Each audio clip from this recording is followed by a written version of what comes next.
মনে আছে সেই দিনগুলোর কথা, যখন তপ্ত রোদে দুপুরে আম কুড়ানোর ঢং করত, কিংবা বন্ধুদের সাথে কুকুর কানামাছি আর গলা ছুটে কেটে যেত পুরো বিকেল। তখন মোবাইল স্ক্রিনের চারকোনা পৃথিবী ছিল না, আমাদের পৃথিবীটা ছিল বিশাল ওই খেলার মাঠ।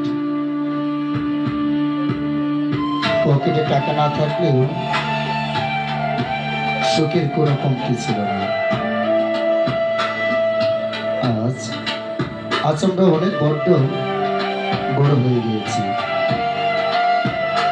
ব্যস্ত হয়ে গেছি নাগরিক জীবনে, কিন্তু বিলের জলে দেওয়া কিংবা কাগজের নৌকা ভাসানো সেই দিনগুলো আজও মনের এক কোণে